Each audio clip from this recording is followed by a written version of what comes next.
What's going on, everyone? The Lakers are about to enter a season like no other, and it's not just about LeBron and AD. This time, it's about the system. Redick, known for his sharp basketball mind, just laid out a blueprint that could redefine the way this team operates offensively. This isn't your average Lakers season. We're talking about movement, fast-paced transitions, and a whole new dynamic that will maximize each player's potential. If you're a fan of smart basketball, you're going to want to hear this. Let's jump right into the thick of it. Redick's plan for a more structured, movement-based offense. Gone are the days of stagnant ball movement and heavy reliance on one or two players. This season, Redick is all about creating a system where everyone is constantly moving, where the ball doesn't stick in one spot, and where shot quality reigns supreme. Redick has made it clear. One of the biggest changes he wants to implement is eliminating that dreaded standing around offense. Picture this. How many times have you seen players like Rui Hachimura stuck in the corner, not involved in the play? The opposing defense breathes a sigh of relief, knowing that they don't have to worry about him moving around. Not this season. Redick's philosophy is simple. If you're not moving, you're not helping. Stagnant offense makes it easier for defenders to lock in on your key players and makes your game plan predictable. The new offense will focus on constant motion, with players in different spots, ready to create mismatches and open looks. It's about outthinking the defense before the ball even crosses half court. Imagine this: LeBron off ball,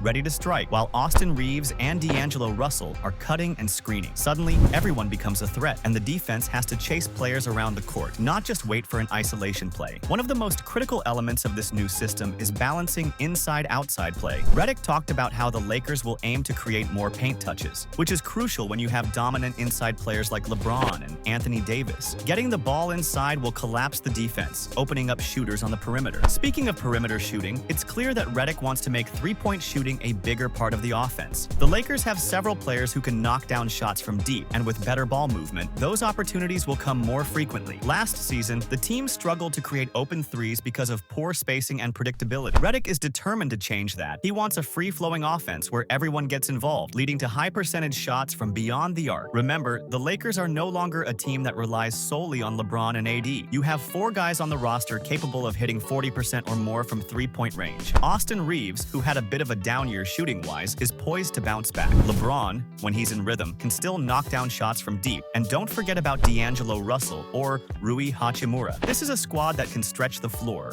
and Redick's system is built to take full advantage of that. Another critical point Redick made is the importance of creating margins, those little details that can win games. Last season, the Lakers were decent at getting to the free throw line, but outside of that, they struggled to create those small advantages that matter in a close game. This season, Redick is putting a huge emphasis on offensive rebounding and corner crashes. Think of it this way: every missed shot becomes an opportunity to reset the offense or create a second chance point. Players like Rui Hachimura and even younger guys like Jalen Hood-Schifino will be tasked with crashing the boards hard from the corners. Their athleticism and foot speed are crucial in generating extra possessions, which can make all the difference when you're up against a tough Western Conference. And it's not just about grabbing the rebound, it's about positioning and timing. Redick wants guys to read the game and know when to make their move. It's a delicate balance, but if they get it right, the Lakers could become one of the best offensive rebounding teams in the league. We've gotten used to seeing LeBron control the ball, running the offense like a conductor directing an orchestra. But in Redick's system, LeBron is going to play off the ball a lot more. This is where things get interesting. LeBron, as we all know, is a basketball genius. His IQ on the court is second to none. Playing off the ball will allow him to save his energy for the moments that matter most while still being an active threat. Imagine a defense trying to keep track of LeBron, who could pop up anywhere on the floor. Suddenly, the focus isn't just on stopping him, it's on stopping everyone else too. This could be the key to extending LeBron's career while keeping him as dangerous as ever. Let's talk about Rui for a moment. Redick has been vocal about how he wants to leverage Rui's mid-range game, and honestly, it's about time someone does. Rui is in the 99th percentile in mid-range shooting. He's absolute money from that area. Last season, we saw flashes of this, but it was underutilized. Redick wants to change that by creating sets that allow Rui to operate in his sweet spots. Redick mentioned that having a player like Rui in the corner all game makes the offense predictable. But when Rui is allowed to move and work in different areas, especially in the mid-range, it forces the defense to respect his game, opening up lanes for other players to cut or spot up. While the focus will obviously be on the stars, players like Dalton Connect can play a huge role in this new system. Connect, for those unfamiliar, has the tools to be a 3-level scorer. He can hit the 3, finish at the rim, and dominate the mid-range. He's also one of the best athletes from last season's draft, and Redick is well aware of that. By utilizing Connect as a movement shooter, someone who can come off screens and pin downs, Redick is opening up the floor for everyone else. Connect's ability to move without the ball will keep the defense guessing, and his athleticism allows him to crash the boards and get back on defense quickly. One potential concern this season is the Lakers' bench. Last season, all of the team's primary scorers were in the starting five, leaving the bench lacking firepower. This year could present a similar problem, but Redick seems to have a plan. The key will be staggering minutes so that there's always a playmaker on the court. Whether it's Russell, Reeves, or even Gabe Vincent, the Lakers need to ensure they don't go through scoring droughts when the bench comes in. Redick's motion offense should help mitigate this by generating easier looks and keeping everyone involved, no matter who is on the floor. If everyone buys into Redick's system, the Lakers could realistically become a top 5 offense in the league. Think of teams like the Golden State Warriors or the San Antonio Spurs in their prime. Constant movement, relentless screens, and unselfish ball movement. That's what Redick is aiming for. It's not going to be easy though. The Western Conference is stacked, and teams will be gunning for the Lakers every night. But with the combination of star power, a structured offense, and a commitment to the little things, like offensive rebounding and shot selection, this team has all the ingredients for a successful season.